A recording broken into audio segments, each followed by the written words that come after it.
Pai do Senhor a todos, estamos com mais um comentário aqui da lição bíblica, a razão da nossa esperança. A lição número 6, que vamos estudar domingo, que tem esse título. O texto do dia é: Antes santificai-vos a Cristo como Senhor em vosso coração, e estáis sempre preparados para responder com mansidão e temor a qualquer que vos pedir a razão da esperança que há em vós.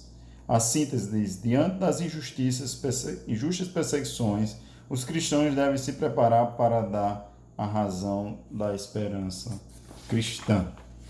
Então, o texto bíblico se encontra em 1 Pedro, capítulo 3, do 8 ao 17, e o capítulo 4, versículo 1 e 2. Diz assim: E finalmente, sede todos de um mesmo sentimento, compassivo, amando os irmãos, entranhavelmente misericordiosos e afáveis, não tornando mal por mal ou injúria por injúria, antes pelo contrário, bendizendo, sabendo que para isso foi chamado, para que por herança alcancei a bênção. Porque quem quer amar a vida e ver os dias bons, refreia a sua língua do mal, e os seus lábios não falem engano. Aparte-se do mal e faça o bem, busque a paz e siga, porque os olhos do Senhor estão sobre o justo e os seus ouvidos atentos às suas orações. Mas o rosto do Senhor é contra os que fazem males. E qual é aquele que vos fará mal, se fordes zelosos do bem? Mas também, se padecerdes por amor da justiça, sois bem-aventurados, e não temais com medo deles, nem vos turbeis. Antes, santificai a Cristo como Senhor em vosso coração, e estáis sempre preparados para responder com mansidão e temor qualquer que vos pedir a razão da esperança que há em vós. Tendo uma boa consciência, para que naquilo que falam mal de vós, como de malfeitores, fiquem confundidos os que blasfemam do vosso bom procedimento em Cristo. Porque melhor é que padeceis fazendo bem, se a vontade de Deus assim o quer, do que fazendo mal.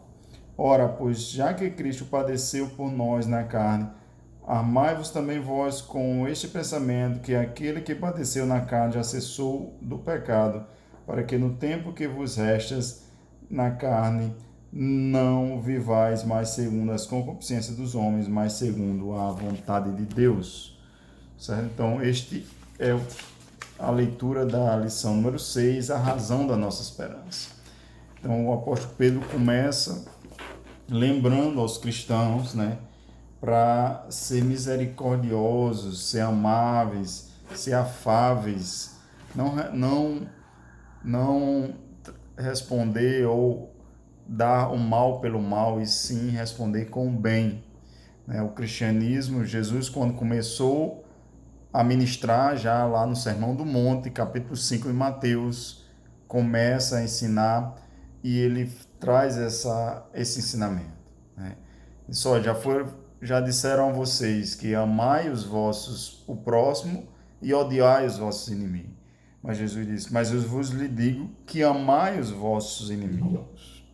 Se alguém bater na sua face direita, dê a sua esquerda. Se alguém lhe pedir a capa, dê também a túnica. Então, esse é o ensinamento de Jesus Cristo que o apóstolo Pedro traz aqui na sua carta, que devemos amar também aqueles que nos odeiam, também os nossos inimigos, devemos orar por eles, devemos tratar bem. É difícil? Só aquele que tem o Espírito Santo de Deus pode exercer misericórdia, pode exercer o perdão. Somente aquele que tem o Espírito Santo de Deus na vida, aquele que nasceu de novo, pode receber o perdão, pode dar o perdão, certo? Então, Jesus ensina sobre o perdão, que nós temos que perdoar. Por que nós temos que perdoar? Porque o nosso Pai nos perdoou. E aí ele conta a parábola lá do servo impiedoso, que o servo impiedoso, ele recebeu o perdão de 10.000 talentos. 10.000 talentos era uma fortuna na época, era um valor impagável. Aquele homem ia ter que trabalhar 300.000 anos para pagar. Nós sabemos que isso é impossível. Então, ele não tinha como pagar aquela dívida. E Deus perdoou aquela dívida.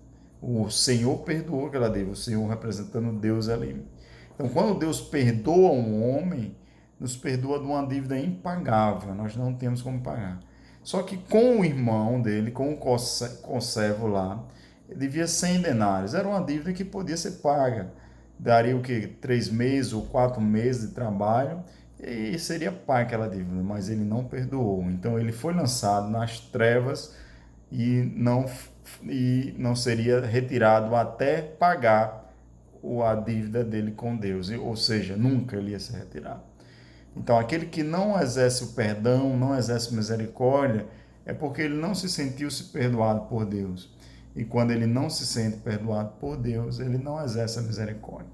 E depois ele chama para que nós possamos ser igual a Cristo, né? Ter o mesmo sentimento de Cristo, que nós possamos responder com mansidão, dar um bom testemunho para quem fala mal dos cristãos, venham a se confundir e perceber que estão errados quando um cristão, mesmo sendo injuriado, perseguido, ele trata a pessoa bem, ele responde bem, ele responde com mansidão.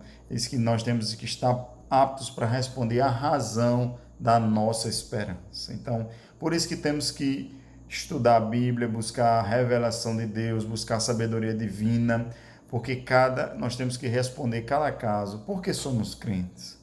Porque cremos nesse Deus, o Deus da Bíblia, o Deus criador dos céus, da terra e do mar? Porque cremos nesse Deus, que esse Deus elegeu um povo e através desse povo veio o Messias, veio o Salvador? Porque cremos que o homem é pecador? Porque o homem peca diariamente e o homem precisa de um Salvador? Porque cremos nisso? Explicar como cremos nisso, explicar sobre o ser o homem afastado de Deus, vivendo no pecado, e explicarmos a restauração quando o homem crê na pregação, no evangelho, nas boas novas, que tem uma salvação para ele, que há algo de errado nele, existe o problema do pecado nele, mas tem a salvação. Jesus veio para nos salvar. E quando Jesus nos salva de nós mesmos, dos nossos pecados, aí agora nós não vivemos mais nos deleites. Ele fala aqui das concupiscências, ou seja, dos desejos da carne. Salvar dos seus pecados, salvar de você mesmo. E aí passamos a viver como Cristo, né? Sofrendo perseguição, se assim for a vontade de Deus, que ele traz aqui, porque nem sempre é tempo de perseguição, e vivendo como Cristo, né? Padecendo, vivendo como Cristo, significa que devemos carregar a nossa cruz.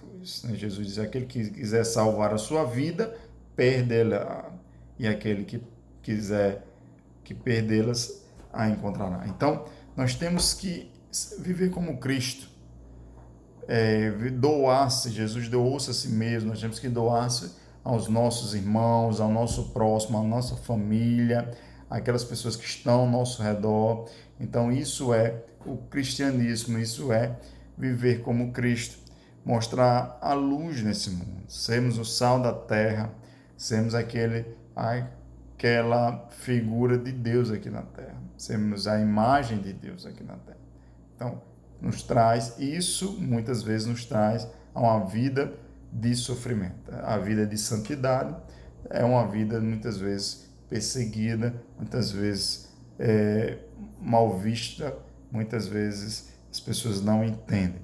Então, isso é o chamado do apóstolo Pedro, para nós termos na nossa mente, sabermos responder o porquê.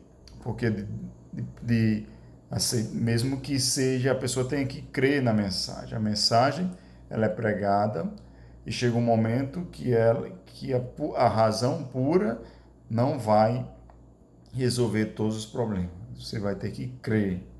E aí você crendo, aí nós cremos que um homem é transformado e um dia, né, nós iremos ver a consumação, Deus irá consumar tudo aquilo que prometeu, e aí entramos no novo reino, e aí esse reino que será consumado no final, reinaremos com Cristo para sempre. O servo, o sofredor, aquele que veio como Cristo para morrer por nós, agora ele vem como rei e nós como corredeiros desse reino. Então, temos que estar preparados, temos que entender isso, mesmo que necessite de fé, mas temos que entender e responder mansamente, é a razão da nossa esperança. Porque o nosso culto é um culto racional, não é um culto irracional, não. O nosso culto é um culto que é um culto de consciência. Temos que ter consciência a quem servimos, porque o nosso Deus, nós somos a imagem e semelhança de Deus. Deus nos deu uma consciência, nos deu uns pensamentos, nos deu sentimentos, nos deu vontade. Então isso tudo está envolvido no nosso culto, está envolvido todos os nossos ser como pessoa, tudo completo para Deus. Então, por isso que temos que estar pronto para responder mansamente, que possamos servir a Deus aqui na terra como luz para este mundo. Amém? Que Deus abençoe a todos. Lembrando aos jovens que não esqueçam de se inscrever para o vestibular bíblico. Nós adiamos as inscrições até o dia 7 de setembro, que será o último dia da EBJ, a Escola Bíblica de Jovens em Mossoró.